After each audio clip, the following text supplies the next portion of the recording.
Hi, welcome to Unapologetically You with myself, Tulse.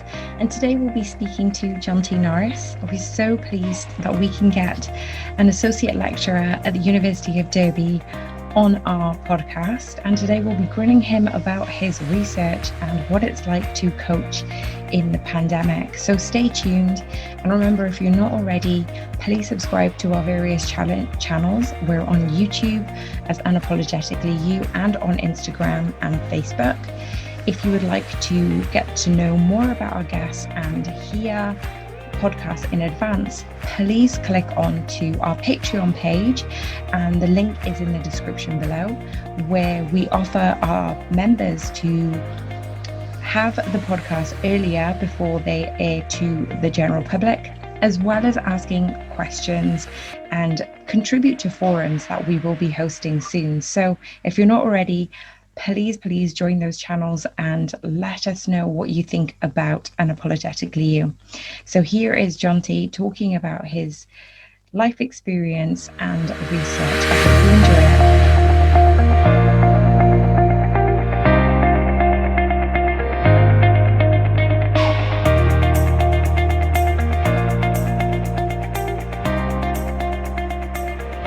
Currently Head of S&C at Derbyshire County Cricket Club and Associate Lecturer at the University of Derby. Previously worked in rugby league and attained a PhD from the University of Chester in the quantification of physical contact and the influence of fatigue on recovery in rugby players. We'd like to introduce Jonty Norris to Unapologetically You podcast. It's the unapologetic. See, it's that word that I stumble on every single time, isn't it? Unapologetically you. You should hear some of the bloopers that we've got. Oh, they're all mine, aren't they? I can imagine. When I was trying to tell people what I was doing today, I've been battling, and I'm not particularly eloquent half the time. But trying to say, I'm not even going to attempt it actually. But trying to say unapologetically is it's really hard. Yeah. I'm so glad. Oh gosh, virtual high five for Jonty. Yeah. No, wait a second. Before you do that, I thought it was really difficult at the start, but now I'm so used to saying it, and I think because I'm so used to speaking it and introing it and blah blah blah, that for me I'm like, what are you guys talking about? Because that start time was so... I'll just have to practice then. I'll have to put the word in my conversation once a day. Yeah, that's it. It's a skill, right? You just gotta practice it. So they say. I might go against the grain on that one because I've tried for a year now, but it's okay. Well, Jonty, you're the first person who's actually said that they'd fumbled over their words, especially tongue-tied regarding that. So see what other people say, guys. If you're doing the same thing about which podcast, tell us. Yeah, unapologetically you. It's like 20 syllables in that word. You contributed to a publication in maturity timing and performance training in youth basketball team. I'm going to dive straight into the hard questions, basically. Many studies have examples of professional athletes coming from a multi-sport background, but they're peaking at a later age. But what I'm interested in is, what did you find within that youth team and the way that they were maturing early with their playing? How did the early maturation affect the game, and what did you find from it? Yeah, I mean, I suppose I can't comment too much on the real specifics of working with that team, because I was mainly just involved in supporting the writing process of that paper. But it is something, that we tend to see, or I tend to see as well, in the sports that I work in that it can be really varied, whether or not this sort of maturation process that sort of happens, that sometimes you get kids that look really, really talented, that then suddenly gain a load of height, or they gain a load of weight, or whatever that might be, through those ages, and then find it really, really challenging. Now, in some sports that's really beneficial. So in rugby, for example, and some of the data in this basketball paper would maybe suggest it as well, in that's actually a bonus, because it's important to be bigger or taller or faster or stronger. but really interestingly in cricket, which is where I obviously spend most of my time right now, is that we don't really tend to see that. And it's likely because the skill demands relative to the physical demands are so much higher, I would suggest, in cricket, for example, than in compared to some other sports. Possibly should have mentioned, Jonty, that I have exactly the same background of you as you, minus the speaking at university or lecturing at uni. But my most recent cricket was BBL and New South Wales or state level cricket, and before that, Australian Rugby Union. So I would agree with that in terms of cricket being a very skill-based sport, and even learning to throw and getting the mechanics and the volume into your shoulder, really, really important.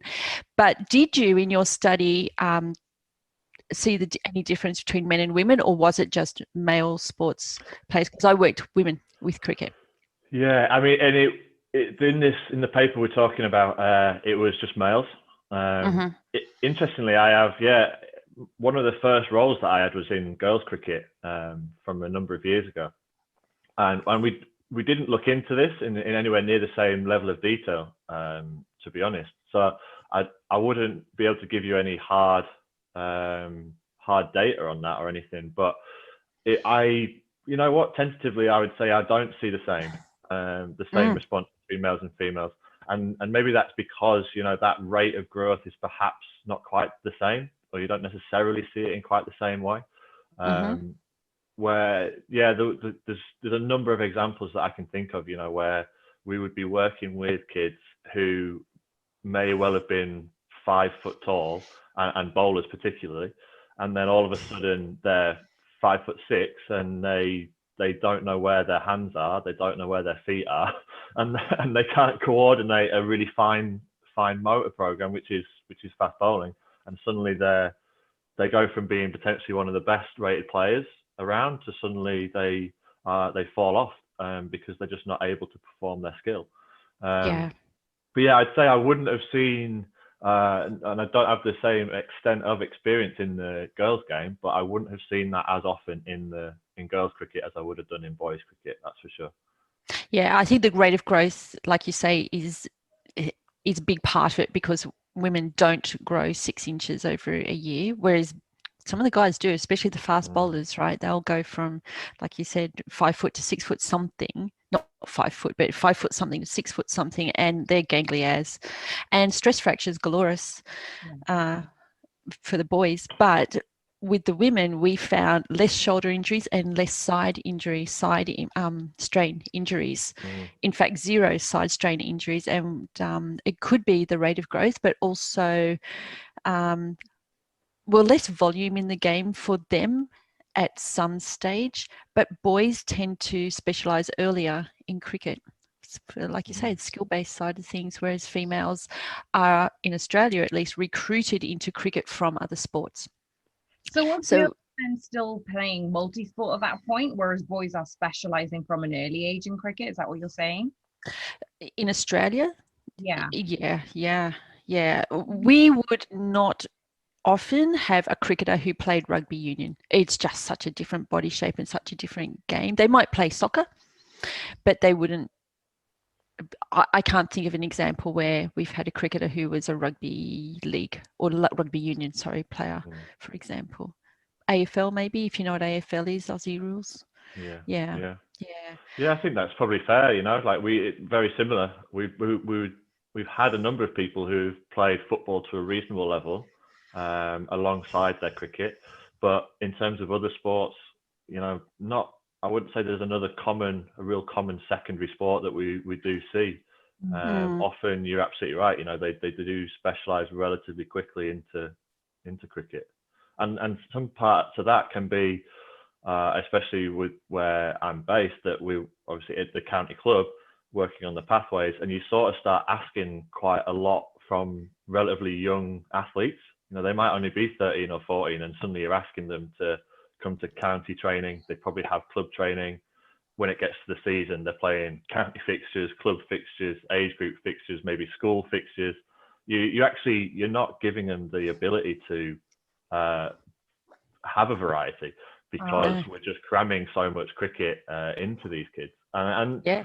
you know, that can be a positive, but there's also definitely a negative side to that, where you see kids who clearly haven't been exposed to multi-directional movement, and cricket is certainly not a multi-directional moving sport particularly. It's very much like I run into ball in this direction, and that's pretty much all I do. You know, in the field I might have to run that way every 10 minutes, but that's sort of it. Like if you compare that to a football or a rugby, where you're always having to cut, turn, sprint in a different direction, do all these different kinds of things, it's really, really different. There's a big chasm between cricket and other sports. So is there a lot of pressure for these young athletes? Are they scouted just like, say, footballers are from a young age, or tennis players? Are they already scouted, or they have to kind of come under that pressure of this is what I want to do professionally?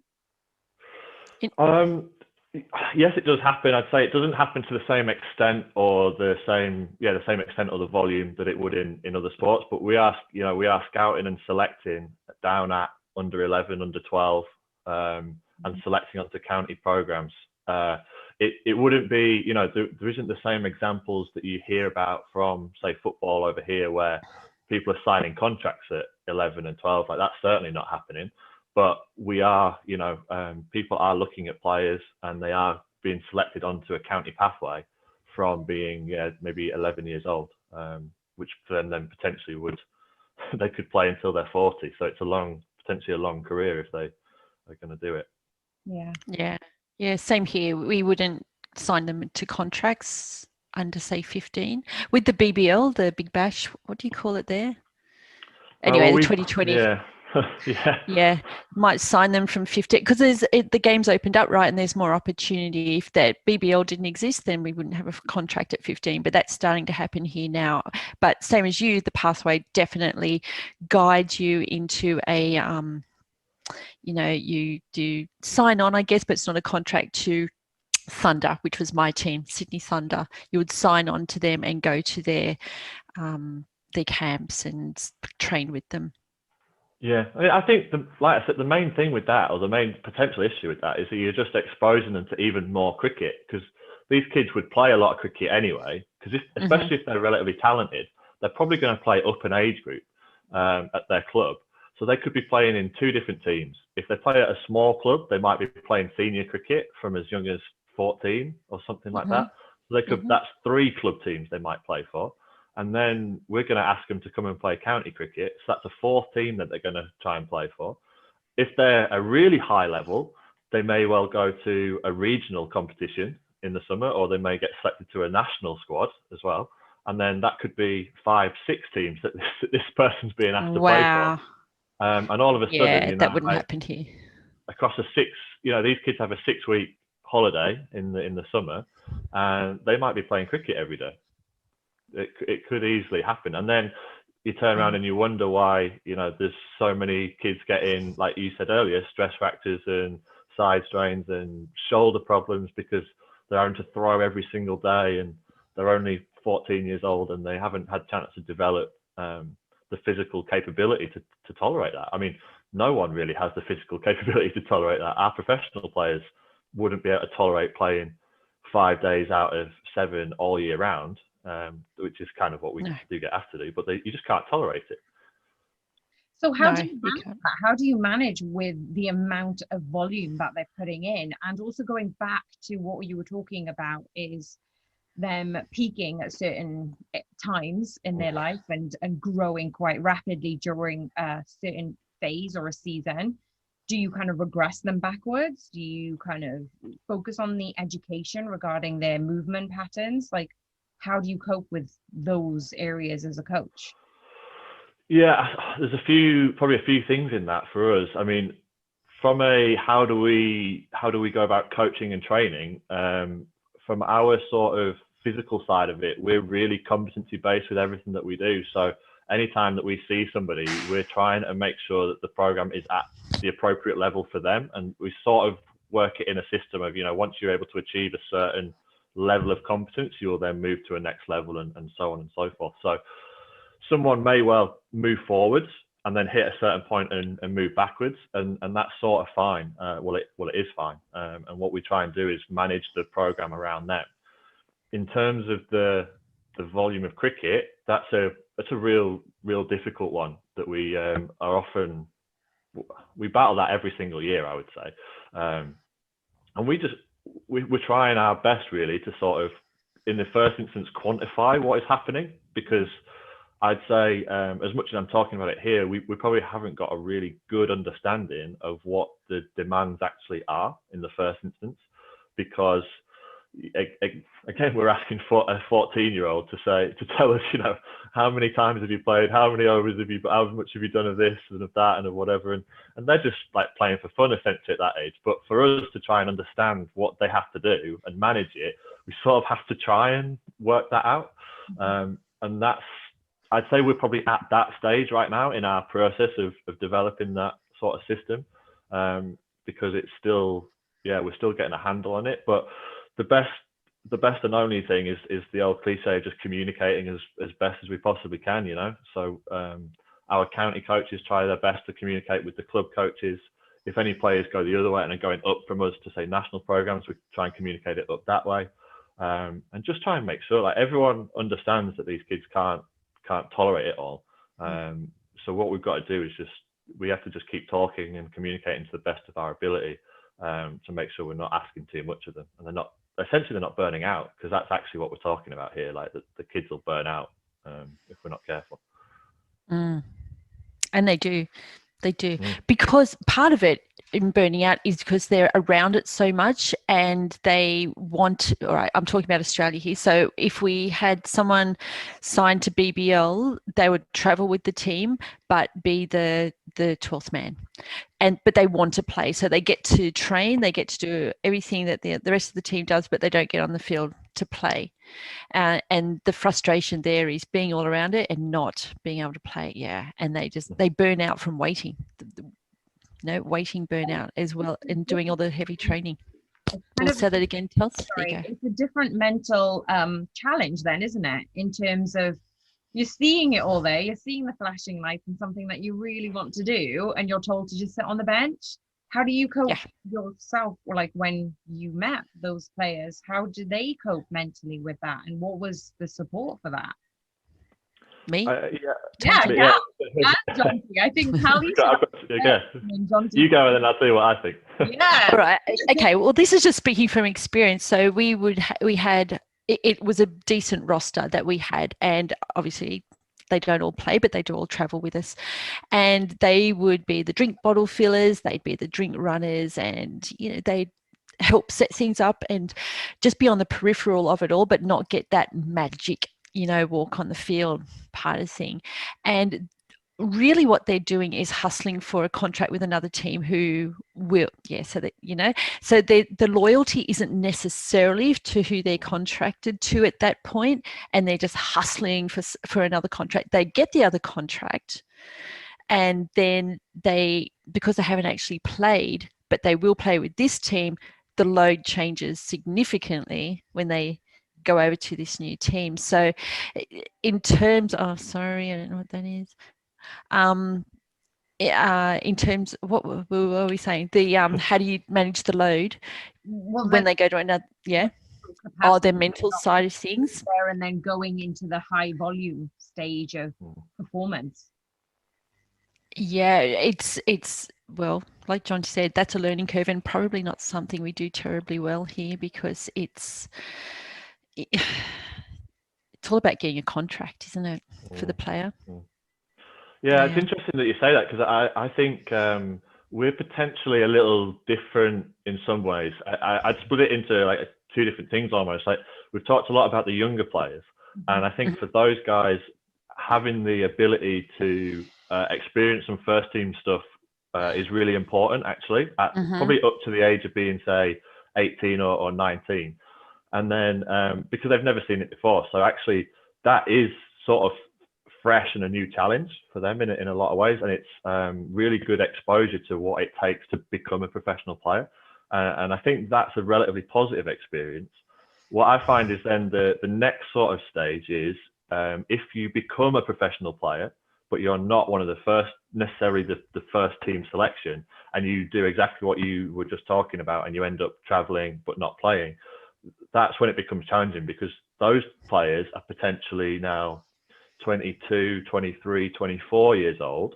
So that's maybe for us 5 or 6 years later, or I say later, but they've potentially been doing that now for 5 or 6 years without necessarily breaking into and becoming consistently a first team player. And that's when I see it becoming a real big challenge.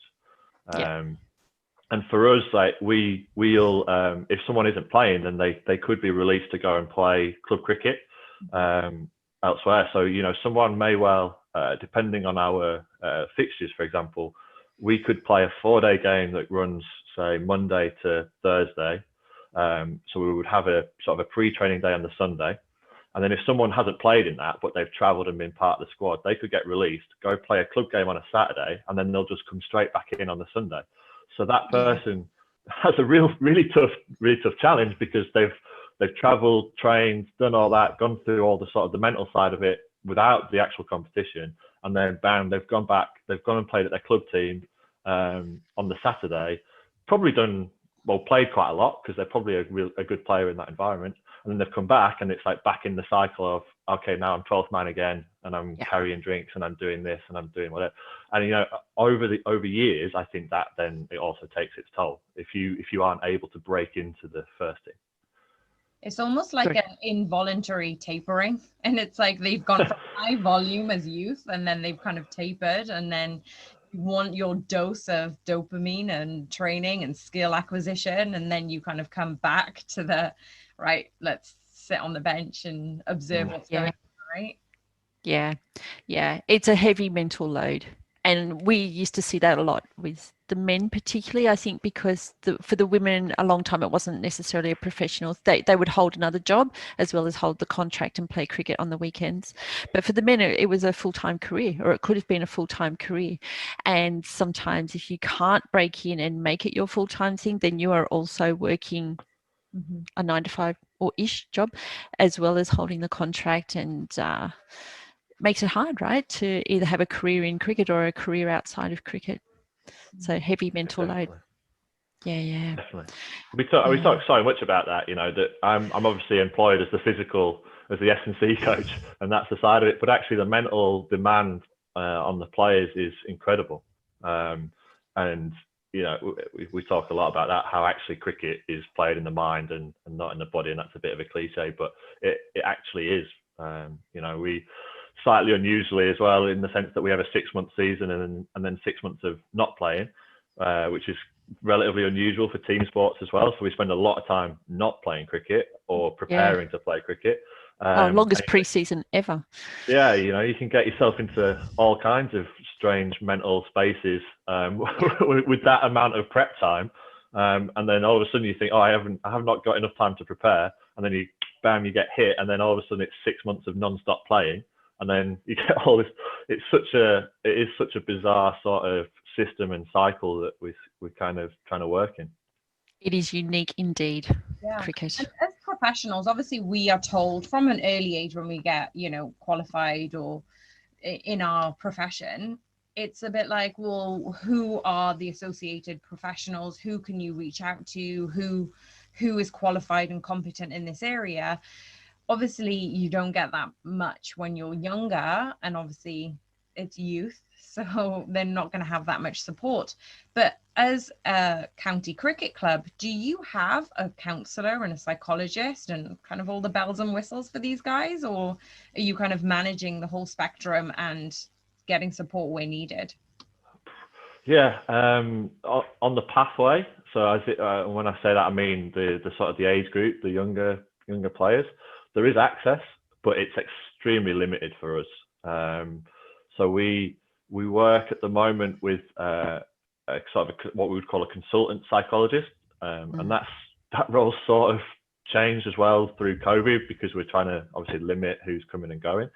But he would come in and essentially provide a bit of a workshop service from a mental skills and even a mental health, I would say, like point of view as well. But at the club, that we also have sort of a support from a chaplain, which is like semi-religious, but also not, like just generally from a support point of view. But again, at the moment, and especially in the last 12 months, these type of things have really dropped off. Really, they've gone away because we're trying to really limit what happens. And when we talk about the pathway, it's even more limited because we don't see them very often. The funding doesn't necessarily go down that far, and all that kind of thing. So you end up where there isn't really the same level of support. Well, there isn't the same level of support at, you know, under 13, 14, 15 as there would be at the professional level. And even at that level, it's somewhat challenging. Wow, that's interesting. Yeah, same here. And probably now is when people do need it more than ever. But like Jonty said, less access to it, or certainly not face to face. And that personal touch makes such a difference, doesn't it? Than trying to connect, like a young kid trying to connect over a screen. Maybe they're better at it than our age group. Who knows? Possibly, but there's an increase of, you know, mental hardship, and the statistics to say that there are more people suffering during the pandemic. But that actually leads me to what I was going to ask Jonty. How have you adapted? Tell us how you've adapted to coaching your cricket team during the pandemic. What are the difficulties? What are the advantages that you found in your experience? Like, give us and our audience an insight that I have no idea. I'm still astounded by this world. Yeah, it's, I mean, people say it over and over again, but it's been incredible the last sort of 12 months. The initial sort of most challenging part for us, from going right back to sort of this, well, not quite this time last year, but nearly this time last year, was where obviously the start of the season was postponed, and we had no clear sight of when anything was going to happen. So we were sort of in this, what you might call like a holding pattern or whatever, you know, you're just waiting, never really knowing when anything was going to happen. There'd be conversations, you know, one week we might have a conversation and it'd be a bit more positive, and we'd say, yeah, okay, yeah, maybe there'll be a chance a bit later in the year, we might have a few fixtures and all this. And then the next week we'd jump on Zoom again and it'd be like, no, don't think we're going to play. And then this sort of cycle was just carried on going until the point that we eventually sort of got to a point where they said, oh yeah, in I think we got 7 weeks notice. So yeah, in 7 weeks time, we're going to play. We're going to have the first game. And all of a sudden it was just like, right, okay, we've got to try and get ready. And it was incredible because we tried to fit, I mentioned before about how we would normally have a 6-month pre-season. We tried to fit probably what you would do in 6 months into, well, we ended up trying to do it into a 4-week period. So we came back and had 4 weeks to get ready into a fixture schedule towards the back end of the year, which was pretty dense. We played a lot of back-to-back games, and they tried to fit 2 competitions in and all this, and it was a massive challenge.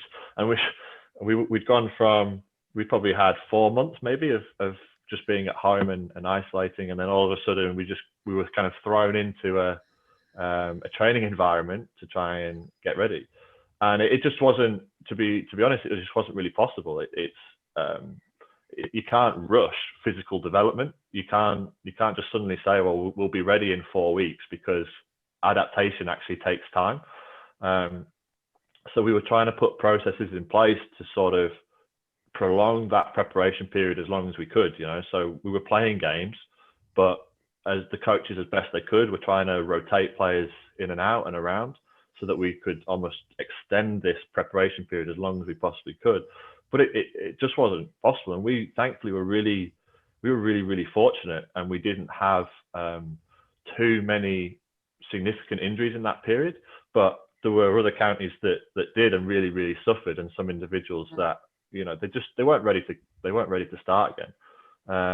And it was tough because you couldn't train as normal. You know, you couldn't gym like you normally would. You couldn't actually do your skills like you normally would, because we were training one person at a time, or we had maybe just 3 blokes coming in at a time to keep everyone like really separate and keep distance and all that kind of thing. And the staff actually found that really tough, because we were trying to train a squad of maybe 18 people, but in these little blocks. And we've got a real small staff at Derbyshire.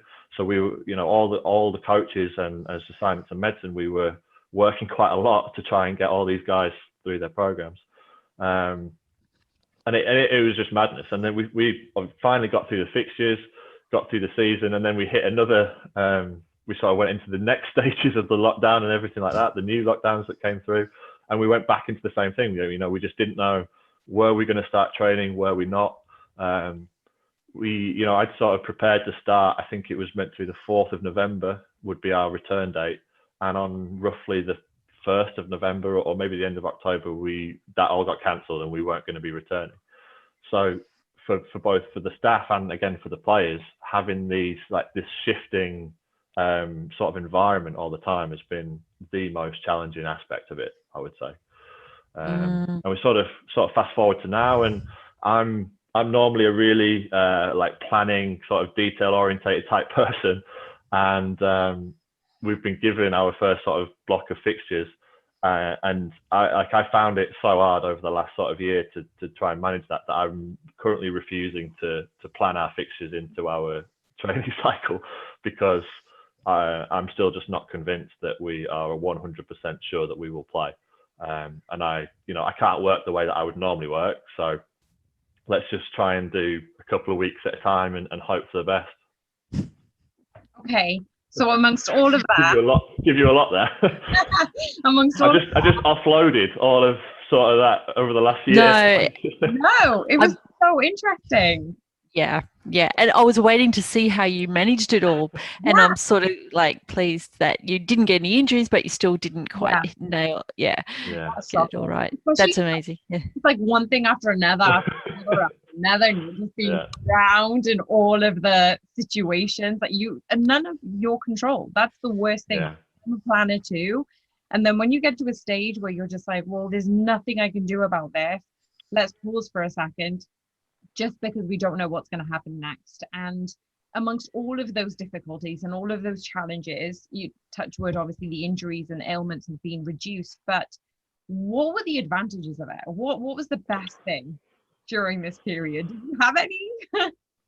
I think no, there are actually, because one of the big learnings, and I've mentioned it a few times already, but with this really long prep period, so as much as I said 4 weeks wasn't long enough from a physical point of view for us to be ready to go back and play. But one of the real interesting things was, from a skills point of view, we probably weren't a million miles away from where we needed to be.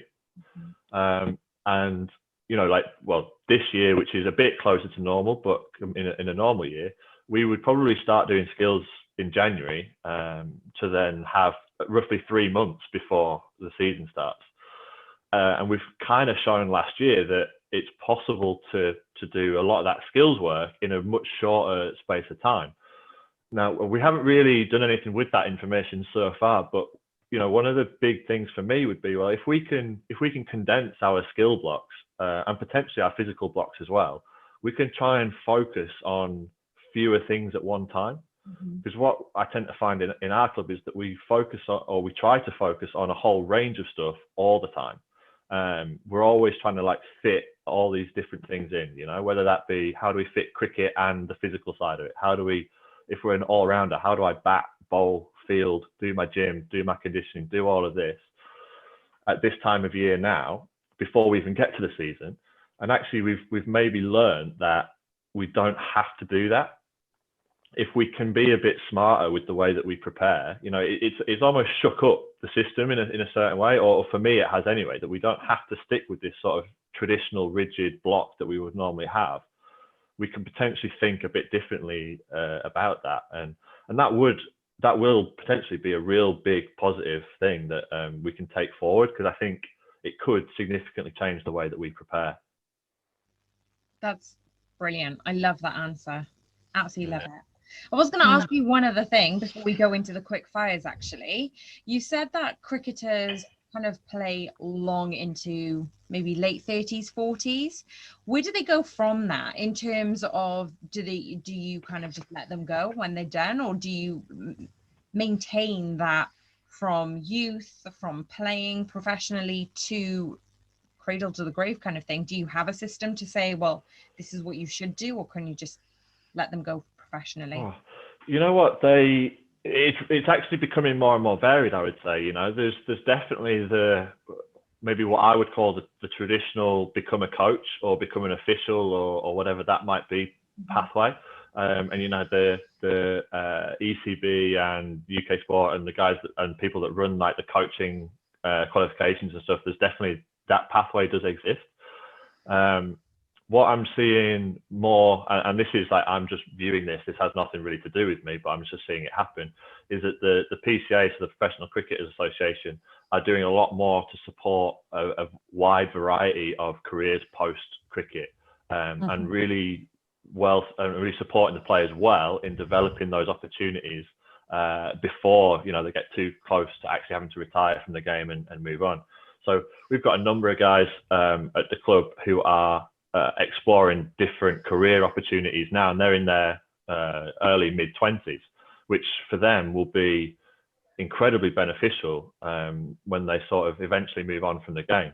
And that is largely thanks to the PCA, really, you know, the support that they're giving them and the opportunities that they're providing. And I think it's brilliant because you know, I haven't been in and around sport for a long time, but you do hear the stories of the people that essentially retire and then have no idea what they're going to do after. Yeah. So the fact that there's been a real, or what I perceive to be a real big focus and drive on that towards careers post cricket is really important, because it's you know, it certainly is not like football in terms of the financial side of it. So you can be a very good quality professional cricketer and have a long career, and you can't retire and do nothing else for the rest of your life. Like, you are going to have to continue to work. It's not like, I know we haven't seen this happen necessarily yet, but if you're a good standard Premier League footballer, which is in theory at the same level, you're probably going to earn enough money where you're not going to be that worried about what you do after you finish. Our guys aren't going to be able to do that, and no one really, or very few players across the game are going to be able to do that as it stands right now. So people are going to have to work, and figuring out what that is important. I always try and give people a nudge and say, you could become an S&C coach after you finish playing. Doesn't tend to go down particularly well, but I try and see if anyone might have an interest in the physical development side of it. But actually, having said that, there is, I do know pretty well a guy who he doesn't work at Derbyshire anymore. He used to be at Derbyshire, was an ex-player, is now a physio, and is a brilliant physio, and there are some examples of that. But maybe I'd like to see a few more. Perhaps it'd be nice to see a few ex-pros coming back and becoming coaches and physios, or S&C coaches, sports scientists, physios, etc. When they finish. Yeah, I don't think in Australia they come back as S&Cs either. They're physios or coaches or something like that. Yeah, that no one likes our industry. No. All right, we're going to start the quick fires for you. Say that again, Tulls. Oh gosh, say that one more time. I just said, what are we doing wrong? We're not. Oh, I know. Yeah, we're not everyone's favourite people. All right, Jonty, quick fire. If you were to go back in time and choose again, what career would you go into and why? Engineering. Yeah. I know that's I don't know whether that's funny or not. If people who know me, maybe it wouldn't be so surprising, but I had physics and maths at A level, so I remember making a decision between sports science and engineering, and so I probably would have gone back and gone down that route. What kind of engineer? Because there's a million. Yeah, to be honest, I don't know, because I never went that far down that route. But it was just, when you're a certain age and you're thinking, what am I good at? What am I going to want to continue doing? It was sort of that, I was good at those type of subjects, and I was good at that type of thing. So it made sense to sort of try and use that. And I've always been practical, and I suppose that's the side that led to more of the sport.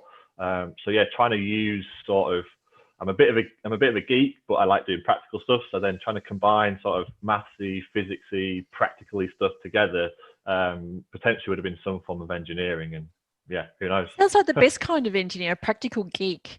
I did at one stage think I would like to design bridges, but then I failed first year physics. So that the bridges probably wouldn't have stayed up very long if that was the case. Didn't do well. So Yeah, I didn't do engineering either. But that's a good, like, you were pretty quick on knowing that. Well, Yeah, it's because it's real clear. You know, I remember it. I remember doing my A levels and talking a lot about it at the time. You know, what was I actually going? So I had physics and maths and PE, funnily enough. And then it was like, so what are you going to kind of use what you may quote unquote call the sensible subjects, and the more traditional career path perhaps, or you know, go down this sort of sports science, well, what was essentially A level, more of PE. And I battled with that decision a lot when I was sort of 17, 18 years old.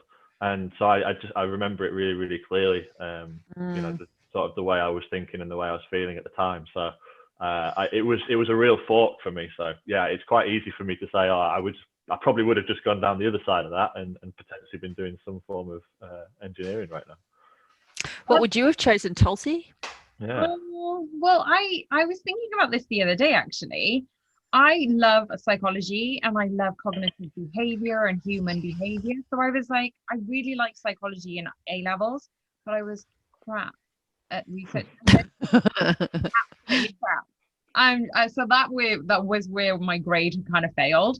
But then when I went to my degree, I did psychology, criminology, sociology. So for me, I was like, if I were to pursue that a little bit further, I would love it, because I'm interested in it now anyway.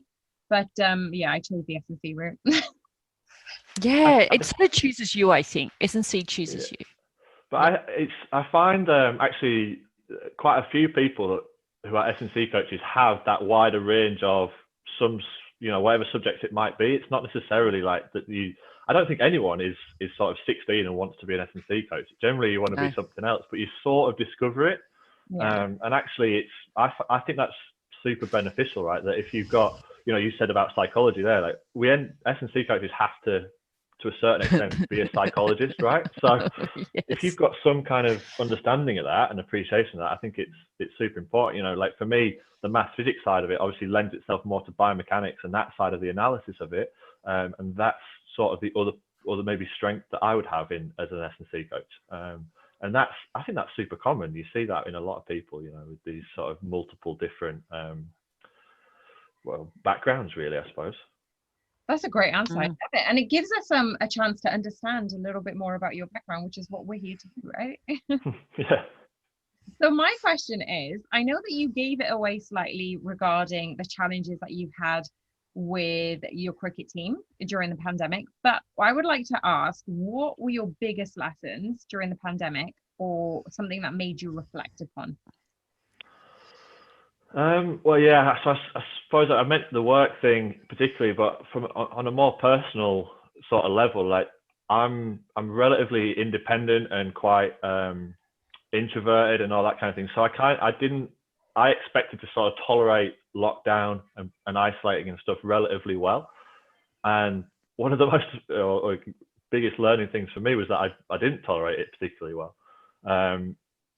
That, you know, prior to all this happening, I'm a cyclist and a runner, and I like to get out and essentially do things that are by myself, which is kind of weird. So that's kind of what I thought. But as it sort of just went on, I found it increasingly difficult just being by myself so much. And I suppose that probably is the more social coaching part of my personality, I guess, that really, really battled to find, or to have no real purpose. Like I wasn't helping anyone. I wasn't solving any problems. I wasn't really doing anything. And yeah, as the time went on, I found that was really, really tough to get through, as you know, so many people are finding at the moment. But yeah, it was super surprising for me, because I thought, I'll be all right. I quite like being by myself, so I'll quite happily just lock myself away at home and see no one for ages. But yeah, it turns out I can't really do that. It's an interesting thing to discover, isn't it? Yeah, it's funny because you would think that because S&C coaches are social, or we have to communicate and be present in the gym and during training, and when you're away and traveling with the team, it's a lot of people, right? So we crave that solitude. I feel like sometimes it's like, it's a breath of fresh air when you're on your own, but when you're on your own and you've done it for a long time, then you're like, I'm kind of itching a bit now. That is a brilliant way to explain exactly what I found, really. Because I tend to find, especially back-to-back coaching. So when I do big days of coaching, or I teach as well, when I was doing previously when I was doing big days of teaching, I'd find that incredibly draining, providing the energy all the time, because you can get into personality types and MBTI and all that sort of stuff, and it isn't my preference, to do that, to be the energy source, or whatever you kind of want to call it. But yeah, once that was actually taken away, eventually I was craving it, wanting to be back in that environment, and trying to work things out and work with people and just do something. So for sure, I've learned that there's definitely, for me, there's a happy medium, which I 12 months ago, I wouldn't have necessarily thought that. So it's been a massive sort of learning and development thing for me to try and understand that a little bit more. Yeah, I'd agree. I think I found the same thing about myself. But we do have one more question, Jonty, and I'm going to ask this one because it's practice to say unapologetically. But if we ask this of all our guests, and what we'd like to know is who you would like to invite for us to have as a guest on Unapologetically You. Well done. You're getting better already. It's a good question. Who would I think would be good on here? Tell you what, there's one of the guys who I studied with and worked with up at Chester, to keep the Chester connection going, thinking about obviously John Fernandez, who you've spoken to, but Tom Mullins is a friend of both of ours, and he's another northern bloke, which is kind of why I'm giving him a bit of a shout out for this. But I think I'd like to hear a little bit from him, because he's got an interesting bit of background on how he gets to where he is now, and he's teaching now and stuff. And so I'd probably like to hear a little bit more from him. There's a guy who I used to work with, actually, who's called Christian Vasilo. He's an S&C coach. So I did an internship at the ECB. He was the following intern at the ECB after me, and he's from Malta originally, and is S&C coach now. Has worked at Arsenal, and we're not massively in touch anymore. But when we were, he has a brilliant story as well, and I'd definitely love to hear a little bit more about him and some of his journey to where he is today, especially because we probably haven't spoken in the last 5 or 6 years, I would say. So I'd be interested to hear from him. Those are great guests. I love it. So now we have 2. John had 3, right? So yeah. Did he? I couldn't remember. I remember thinking that he went a bit over the top. But there you go. Yeah. So you went 2. I've gone. He went 3. I've gone 2. Well, you know what? His 3 were really good, so he got away with it. So thank you. This is great selection of guests that you've actually given us ideas to connect with and also grill. So maybe Oscar kind of give you a chance to give us some questions that we can grill them. Maybe something that surprise questions. Exactly. All right, well, that's a good idea, Tols. I like that. Get the secret squirrel questions going. All right, thank you so much, Jonty, for taking the time to sit down with us today. Pleasure. Awesome. Thank you. No, absolutely no problem. I really appreciate the opportunity to come on and have a chat. It's nice. It's the first anything like this that I've done. So anytime that I get to try something new, do something new, I like to try and grab that opportunity if I can. So I really appreciate you guys obviously asking me to come on and have a bit of a chat. Yeah. Well, now that with COVID, that Zoom meetings are a little bit more common and acceptable, you should actually contact Australian Cricket and have a chat to some of the coaches out here and maybe even do some presentations for them. So, Yeah, I mean, we you're love absolutely learning. right. Yeah, like exactly. So this is potentially one of the opportunities, isn't it, that we get right now? You know, to try and do a little bit more of this. It's become more normal to have these sort of conversations. So great time, Yeah, you know, to try and reach out. And definitely reach out. you've made me think about that, having said about Christian, and now having not spoken to him for ages. Again, it's a brilliant time to try and reconnect with people as well, isn't it? Who you know from It a little is. while ago. I mean, Yeah. has not brought the best of things to people and families. Obviously, a lot of loss has happened, but if we can pick out the good out of it and change some of our attitude towards getting people that really matter to us, or even people that we've lost contact with, to come a little bit closer, I think it's a win, right? It's a small win. Definitely. Absolutely. And now we know Jonty as well. He's in the UI circle. I love Yeah. it. So good. I loved hearing about your experiences and chatting cricket, and something that I'm not fluent in that field whatsoever. So for me, it was a big eye opener. So thank you so much. And we'll watch. Yeah, absolutely. Yeah, we will. All right. I'm always. I would have said that it's been a lot of Australian coaches would come over here, like a lot. Do you see it increasing, decreasing, like the other way around? English coaches going to Australia? Yeah, I do. Yeah. I think there's more jobs opening up for Australian coaches in cricket here. And like we said before, it's a very unique sport. It's also not considered, in Australia at least, it's like people like, cricket, like why do they even need an S&C? They need an S&C as much as a rugby union player, just in a different way. But I have to say, I have learnt so much from working with cricket, and it really, I work with winter Paralympic sport now, and a lot of them are upper body only athletes. So my time with cricket has absolutely enforced how well I load and deload and get the volume into an upper body only athlete who not only does an upper body sport but an upper body life, you know. And you cannot have them injured, and yet they still have to compete at the top level of their sport. So cricket, I think I've gone right away from what you originally asked, but cricket has helped me so much working with other sports. But I think also that's why Australians aren't going over as much, because BBL and WBBL has opened up a lot more positions in Australia for S&C. I remember. Oh, sorry. I remember a few years ago, when I kind of started out in cricket, that I don't mean this in a particularly harsh way, but there were Australians everywhere over here. I know. Oh gosh, I know. Roles.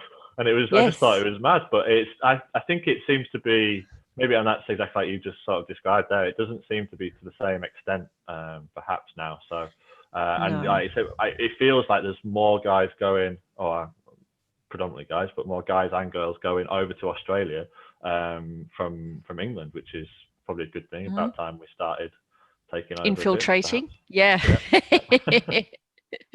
No, absolutely. And we learn a lot from each other as well. So I know when the Irish cricketers came over, it was Andy Balbirnie, Laura Delaney, and Shauna.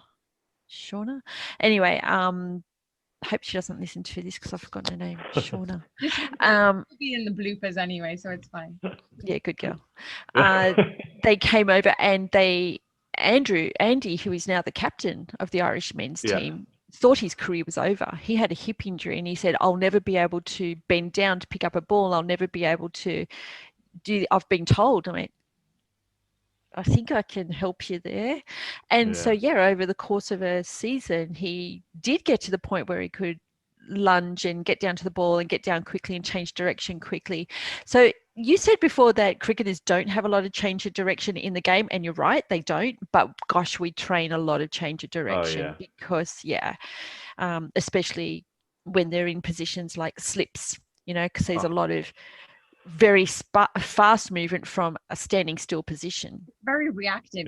You have to be reactive. You have to be. Yeah, so we train change of direction a lot. One of the things that we find real hard with that, I guess, and our winter certainly doesn't help it, is because we're stuck inside. So much of our training across the year is essentially just net sessions, which is just like, I'm in this 4 or 5 meter wide lane, and I just work in that one area. And it's only, you know, we're meant to get outside in March, but everyone knows what March is like in this country. It hardly ever happens. We often end up going into the first game of our season with no outdoor or no significant outdoor practice or preparation. And that's sort of the area that we battle. So that when we do get outside, it does suddenly, you know, we talking about workloads, suddenly you've got to do all this stuff that you're just not ready for because we haven't had the ability to train for it. Yeah. Well, let's keep in touch, and thank you so much for your time again. And yeah, we'll hopefully speak to you soon. Yeah, brilliant. Thank you, Jonty. very much. All right. Thank you. Guys. Bye. Bye.